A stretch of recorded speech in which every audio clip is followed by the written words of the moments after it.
Dear friends, welcome to Biblical Parivartana. Once again, welcome to Daily Devotions. దేవుని ప్రేమ ఇదిగో. ఈ దినానికి చెందినటువంటి వాక్య భాగం సంఖ్యాకాండం 6వ అధ్యాయం.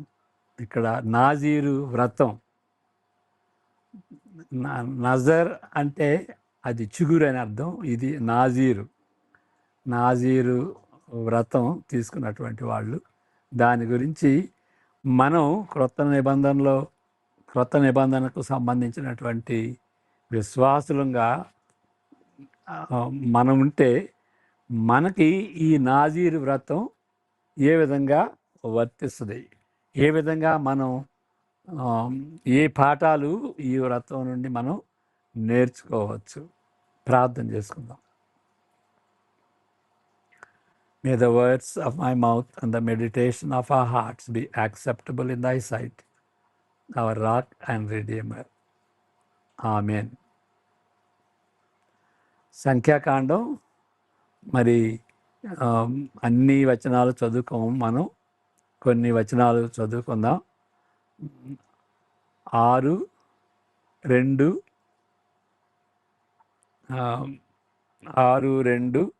5, 8 తర్వాత చదువుకుందాం. ఇప్పుడు మాత్రం 13 నుండి 21 వరకు చదువుకుందాం. సంఖ్యాకాండం 6వ అధ్యాయం 13 నుండి 21 వరకు. నాజీరు ప్రత్యేకముగా ఉండు దినముల నిండిన తరువాత వాని గూర్చిన విధి ఏదనగా, ప్రత్యక్షపు గుడారము యొక్క ద్వారమునొద్దకు వానిని తీసుకొని రావలెను. అప్పుడు అతడు దహనబలిగాను నిర్దోషమైన ఏడాది మగపిల్ల గొర్రెపిల్లను, పాప పరిహార్థ బలిగాను నిర్దోషమైన ఏడాది ఆడు గొర్రెపిల్లలను, సమాధాన బలిగాను నిర్దోషమైన ఒక పొట్టేలును, 15వ వచనం, గంపెడు పొంగని పిండి అనగా గోధుమ పిండి వంటలను, నూనె కలిపిన గోధుమ పిండితో చేసిన భక్ష్యములను, నూనె పూసిన పొంగని పూరీలను, వాటి నైవేద్యములను, పానార్పణలను అర్పణముగా యెహోవా యొద్దకు తేవలెను.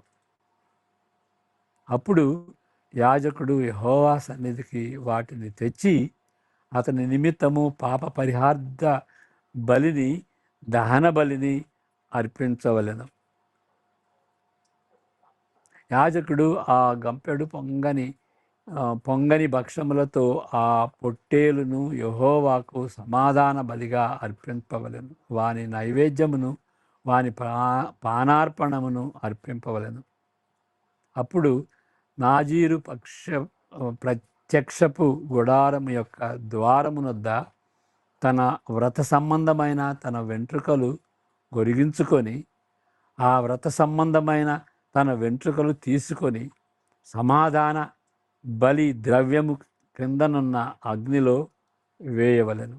మరియు యాజకుడు ఆ పొట్టేలు యొక్క వండిన జబ్బను, ఆ గంపలో నుండి పొంగని యొక్క భక్ష్యమును, పొంగని యొక్క పూరిని తీసుకొని నాజీరు తన వ్రత సంబంధమైన వెంట్రుకలు గొరికించుకొని పిమ్మట అతని చేతుల మీద వాటిని ఉంచవలెను. తరువాత యాజకుడు యెహోవా సన్నిధిని అల్లాడింపబడు అర్పణముగా వాటిని అల్లాడింపవలెను. అల్లాడింపబడు బోరతోనూ ప్రతిష్ఠితమైన జబ్బతోనూ అది యాజకునికి ప్రతిష్ఠితమగును. తరువాత ఆ నాజీరు ద్రాక్షారసము త్రాగవచ్చును.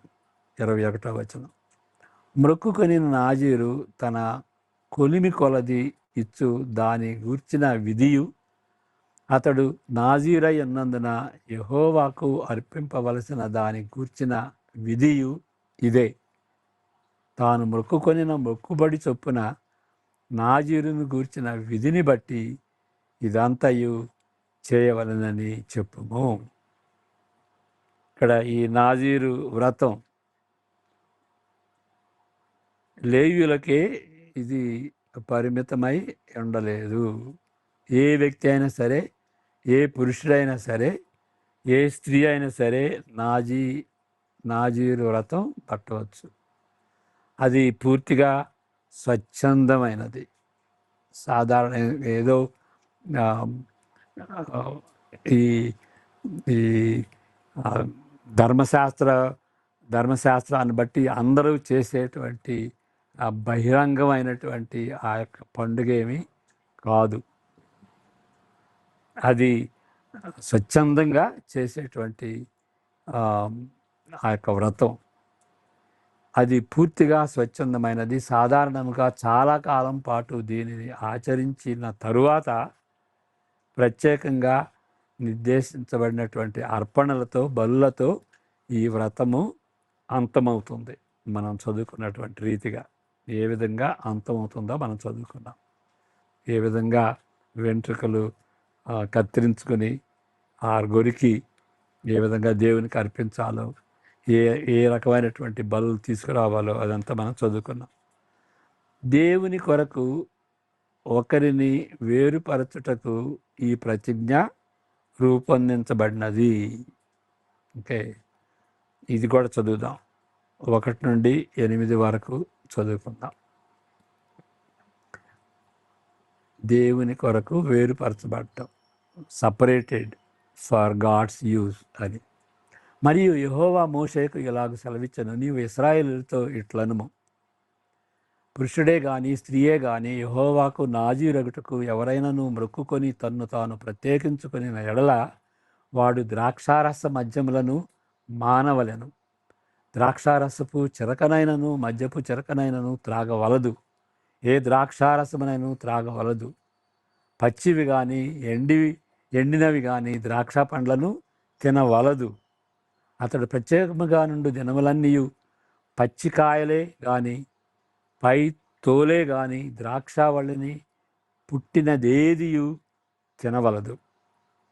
అతడు నాజీరగుటకు మ్రొక్కుకొనిన దినములన్నిటిలో మంగళకత్తి అతని తల మీద వేయవలదు. అతడు యెహోవాకు తన్ను తాను ప్రత్యేకించుకొనిన దినములు నెరవేరు వరకు అతడు ప్రతిష్ఠుడై తన తల వెంట్రుకలను ఎదుగా నీయవలెను. అతడు యెహోవాకు ప్రత్యేకముగా నుండు దినములన్నిటిలో ఏ శవమును ముట్టవలదు. తన దేవునికి మీదు కట్టబడిన తల వెంట్రుకలు అతని తల మీద నుండును గనుక, మరల చదువుతాను, తన దేవునికి మీదు కట్టబడిన తల వెంట్రుకలు అతని తల మీద నుండును గనుక అతని తండ్రి కానీ తల్లి కానీ సహోదరుడు కానీ సహోదరు కానీ చనిపోయినను వారిని బట్టి అతడు తన్ను తాను అపవిత్రపరచవలదు. అతడు ప్రత్యేకముగా ఉండు దినములన్నీయు అతడు యెహోవాకు ప్రతిష్ఠుడుగా ఉండును. ఏ విధంగా ఆచరించాలి ఓకే అనేది మనం చదువుకున్నాం. 3 నిషేధాలు ఇక్కడ మనం గమనిస్తాం. ఇక్కడ ఈ పారాగ్రాఫ్ కూడా చదువుతాను. దేవుని కొరకు ఒకరి వేరుపరచటకు ఈ ప్రతిజ్ఞ రూపొందించబడింది. ఒక విధమైన స్వచ్ఛంద స్వీయ త్యాగం. ఒక విధంగా ఇది త్యాగంతో చేసేటువంటిదే. బహుశా ప్రత్యేకమైన సేవతో కానీ ధ్యానంతో కానీ గుర్తించబడుతుంది, కానీ అధికారిక ఆచారంగా గుర్తింపునిచ్చే వ్రతంగా ఇది ఉండదు. ఇండివిజువల్గా ఉంటుంది, కానీ ఒక ఏదో శాసనాన్ని బట్టి తప్పకుండా చేయాలి అనేది మాత్రం అలాంటి ఆచారం కాదు ఈ వ్రతం. 3 నిషేధాల వలన నాజీరు ప్రతిజ్ఞ చేసుకున్న వ్యక్తిని గుర్తించాలి. 3 విధాలుగా ఆయన్ని గుర్తించవచ్చు. మొదటిది ఏంటంటే, తన ప్రతిజ్ఞ వ్యవధిలో అతని జుట్టును లేక ఆమె జుట్టును కత్తిరించకూడదు. దేవుని కొరకు ప్రత్యేకింపబడిన వ్యక్తి అని ఎంతగానో గుర్తుగా ఉంటూ ఈ ప్రతిజ్ఞకు అంతము వచ్చినప్పుడు తాను పెంచుకున్న తల వెంట్రుకలను కత్తిరించుకొని సహవాస నైవేద్యంతో వాటిని కాల్చివేయవలెను. 18వ వచనం.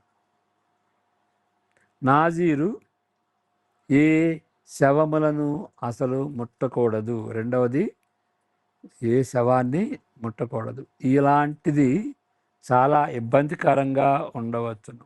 ఉదాహరణకు, ఆయన ప్రతిజ్ఞ సమయంలో అకస్మాత్తుగా ఆయన బంధువు ఆయన సమక్షంలో మరణించవచ్చును. ఆయన ప్రతిజ్ఞ సమయంలో అకస్మాత్తుగా ఆయన సమక్షంలో మరణించవచ్చును. మరణిస్తే తప్పనిసరిగా అంటు తగులుతుంది. తన తల వెంట్రుకలను ప్రతిజ్ఞ చేసిన వెంట్రుకలకు అంటు తగినట్లు ఎంచాలి. ఆయన సమక్షంలో మరణిస్తే అది అంటు తగిలినట్టుగా భావించాలి. అప్పుడు ఆదేశించబడిన ఆచార పద్ధతిలో బలిని అర్పించి మైలపడిన తల వెంట్రుకలతో సహా క్షౌరము చేసుకొని మునుపటి దినముల వ్రతము వ్యర్థమైనదిగా ఎంచాలి. మొదలెట్టాలి. ఏ విధంగా తల వెంట్రుకలు మైలు పడతాయో మరలా ఆ వ్రతాన్ని మొదలుపెట్టుకోవాలి. ఓకే, 12వ వచనం చదువుకుందాం. 12వ వచనం 6, 12, 9 నుండి 12, 8 దాకా చదువుకున్నాం. ఇప్పుడు 9 నుండి 12 వరకు. అతని యొద్ద హఠాత్తుగా చనిపోవటం వలన ప్రత్యేకముగా ఉండు వారి తల అపవిత్రపరచబడిన ఎడల అతడు పవిత్రపరచబడు దినమున, అనగా 7వ దినమున తన తల గొరిగించుకొనవలెను. 8వ దినమున అతడు 2 తెల్ల గువ్వలనైనను 2 పావురపు పిల్లలనైనను ప్రత్యక్షపు గుడారము యొక్క ద్వారమునొద్దనున్న యాజకుని యొద్దకు తేవలెను. అప్పుడు యాజకుడు ఒకదానితో పాప పరిహారార్థ బలిని, 2వ దానితో దహన బలిని అర్పించి, వాడు శవము ముట్టుట వలన పాపి అయినందున అంటే అంటు తగిలింది కాబట్టి అది కూడా పాపం లాగానే ఎంచాలి. పాపి అయినందున వాని నిమిత్తము ప్రాయశ్చిత్తము చేసి ఆ దినమున వాని తలను పరిశుద్ధపరచవలెను. 12వ వచనం. మరియు తాను ప్రత్యేకముగా ఉండు దినములను మరలా యెహోవాకు తన్ను ప్రత్యేకించుకొని అపరాధ పరిహారార్థ బలిగా ఏడాది గొర్రెపిల్లను తీసుకుని రావలను. తన వ్రత సంబంధమైన తల వెంట్రుకలు అపవిత్రపరచబడిన గనుక మునుపటి దినములు వ్యర్థమైనవి. మొదలుపెట్టుకోవాలి. 3వ విషయం, దీనితో పాటు నాజీరు ప్రతిజ్ఞ ముగిసినంత వరకు మద్యపానం కూడా చేయకూడదు. ఓకే, మద్యపానం కూడా చేయకూడదు. దానికి దూరంగా ఉండాలి. ఇది కూడా తనకు కంచె వేసేటట్లుగా ప్రైవేషన్గా ఉంటుంది, ఇబ్బందికరంగా ఉంటుంది. 20వ వచనం చదువుకుందాం. మద్యపానం చేయకూడదు. ఇక ద్రాక్ష తోటకి ద్రాక్ష కాయలు కూడా ముట్టకూడదు. తరువాత యాజకుడు యెహోవా సన్నిధిని అల్లాడింపబడు అర్పణముగా వాటిని అల్లాడింపబడు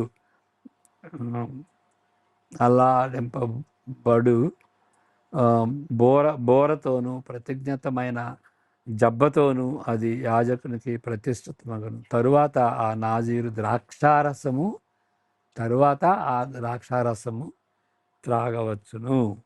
అంతేగాని మరి అంతకుముందు తాగకూడదు. ద్రాక్షారసము తీసుకున్నటకు సాధారణ పానీయముగా ఎంచబడినది. ద్రాక్షారసం ఆ దినాల్లో ద్రాక్షారసం సాధారణమే.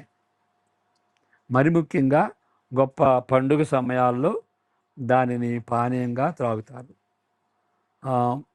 3 నుండి 10 పాళల్లో నీళ్లతో ఆ ద్రాక్షారసాన్ని కలుపుట ద్వారా ఆ ప్రభావం కత్తిరించబడుతుంది. కట్ అంటారు. You have to cut the cut the wine with with 3 to 10% of water. Okay, 3 నుండి 10 పాళ్ళ వరకు నీళ్ళతో కల్తీ చేయాలి. ఆ కల్తీని ఏమంటారంటే కత్తిరించటం అంటారు, కట్ అని అంటారు. అది బీరుతో సమానంగా మారుద్ది, అంటే చాలా లైట్గా ఉంటుంది. సాంకేతికంగా ఇక్కడ సూచించబడుతున్న సత్యములను సులువుగా గుర్తించాలి. మొదటిది ఏంటంటే, ఈ వ్రతము పవిత్రమైనదిగా అనగా కేవలము దేవునికే చెందినదని గుర్తించాలి. ఏఫోదు వలె, లేకపోతే దీపస్తంభం వలె దేవునికే వాడాలి. ఏఫోదుని కానీ ఈ దీపస్తంభాన్ని కానీ దేవునికే వాడాలి.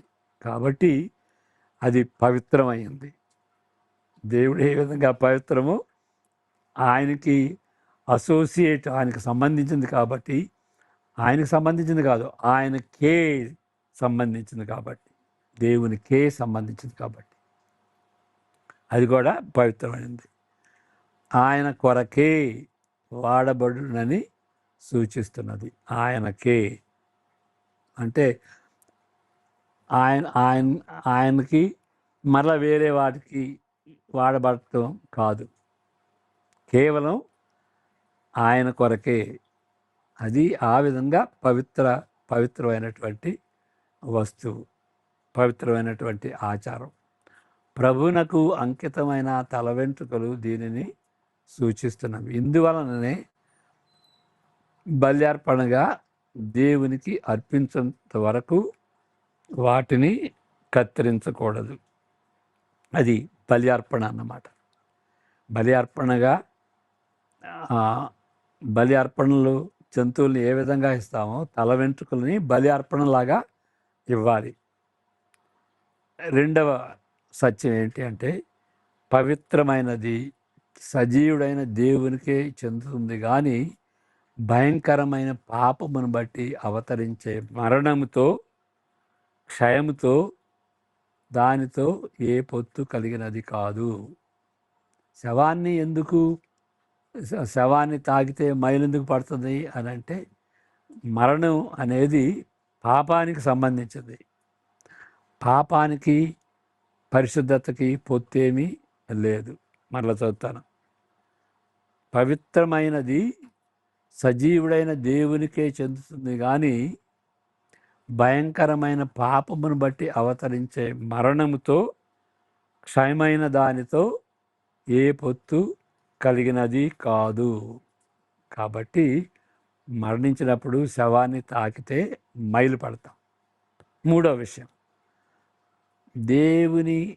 దేనికి దేవుడు కేంద్రముగా ఉంటూ ఆయన యందు సంతోషించేదిగా ఉంటుంది తప్ప కృత్రిమంగా పురికొల్పే ద్రాక్షారసము యొక్క అవసరం ఉండదు. ఎందుకు సంతోషించాలి? తాగిన దాన్ని బట్టి, వైన్ తాగిన దాన్ని బట్టి ఓకే, అప్పుడు బాగా ఉద్రేకం వస్తుంది. హై అంటారు, ఈజ్ హై విత్ వైన్ అని. కాబట్టి కృత్రిమంగా వచ్చేటువంటి ఆ పురికొల్పు, ఆ ఉద్రేకం అది కాదు, దేవుని ద్వారా వచ్చేటువంటి ఉద్రేకంగానే ఉండాలి. హృదయం నుండి దేవుని భయభక్తులను బట్టి దేవునికి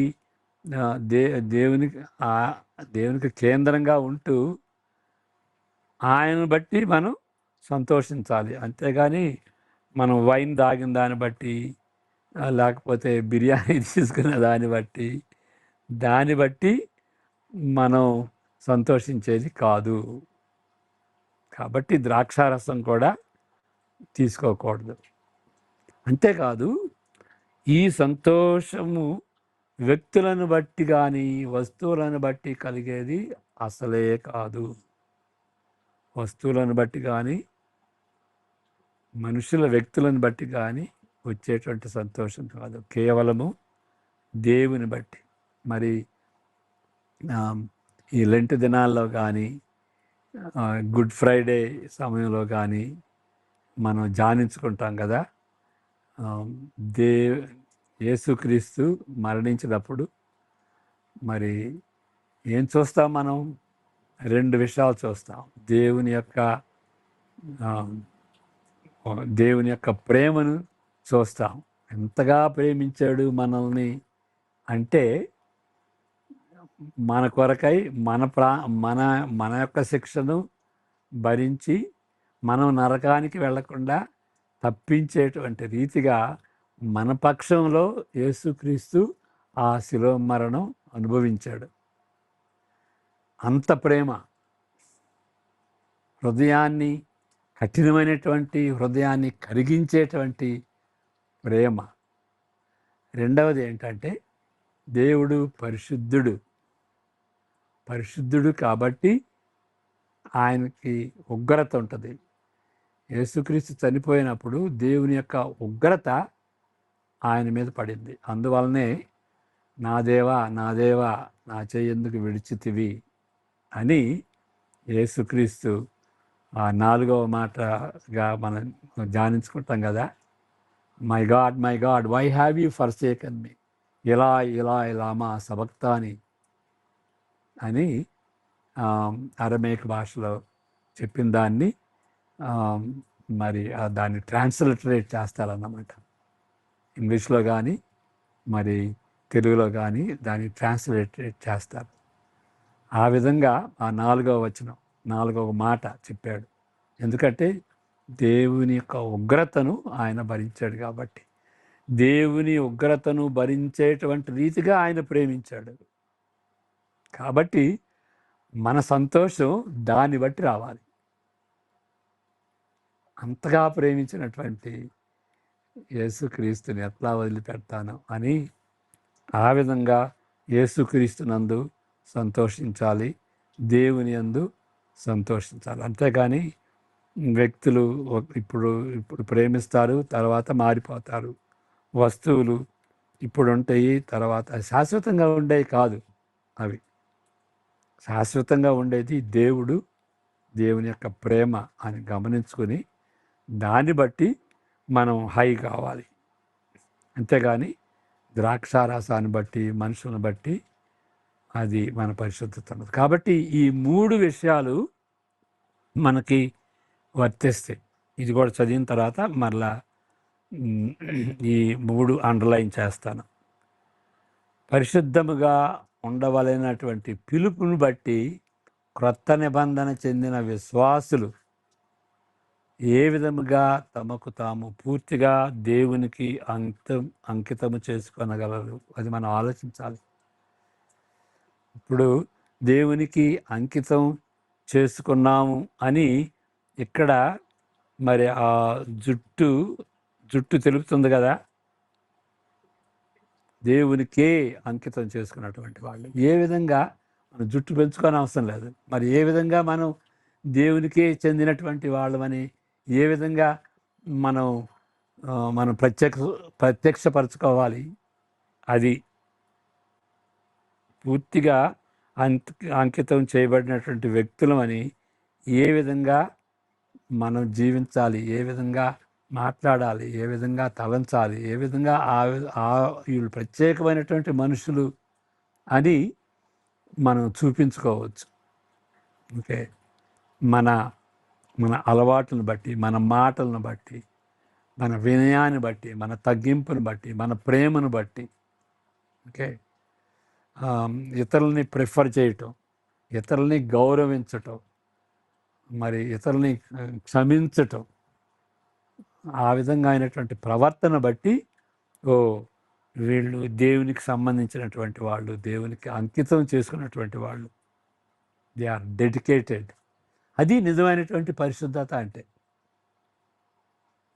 దేవునికి చెందినటువంటి వాళ్ళు కాదు, దేవునికే చెందినటువంటి వాళ్ళు. మరణమునకు చెందిన పాపమునకు దూరముగా ఉంటూ ఏ విధంగా యేసు ప్రభువుకు తప్ప మరి ఎవరికి బానిసలుగా ఉండరు. ఏ విధంగా మనం చూపించుకోవాలి? దేవునికి ఒక్కళ్ళకే బానిసలమే, మనుషులకి బానిసలు కాదు, అలవాట్లకి బానిసలం కాదు అనేటువంటి రీతిగా మనం చూపించుకోవాలి, జీవించాలి ఆ విధంగా. కాబట్టి ఈ 3 కూడాను చాలా ముఖ్యమైనటువంటి విషయాలు. ఈ విశ్వాసులు కూడా క్రొత్త నిబంధనకు చెందినటువంటి యేసుక్రీస్తుని నమ్మినటువంటి విశ్వాసులకు కూడా ఈ 3 వర్తిస్తుంది. ఆ విధంగా నాజీరు వ్రతం మనకు వర్తిస్తుందని గుర్తించాలి. ప్రార్థన చేసుకుందాం. పరిశుద్ధుడని మా దేవ, మేము కూడా పరిశుద్ధంగా ఉండటానికి సహాయం దయచేయండి. మీ కొరకే వాడబడేటువంటి వ్యక్తులుగా, మరి లోకంతో, పాపంతో, సైతానుతో పొత్తులేనటువంటి వారిగా, ప్రత్యేకింపబడినటువంటి వారిగా మేము జీవించడానికి సహాయం దయచేయండి. అలాంటి గుర్తు మేము కలిగి ఉండటానికి మీ కృపను అనుగ్రహించమని వేడుకుంటున్నాం. ప్రభా, ఏ విషయాల్లో మేము తప్పిపోయామో, ఏ విషయాల్లో పాపంతో మేము రాజీ పడ్డామో వాటిని బట్టి మమ్మల్ని క్షమించమని వేడుకుంటూ మా ప్రభువును రక్షకుడైనటువంటి యేసుక్రీస్తు పరిశుద్ధ నామమున వేడుకుంటున్నాం తండ్రి. ఆమేన్. God bless you.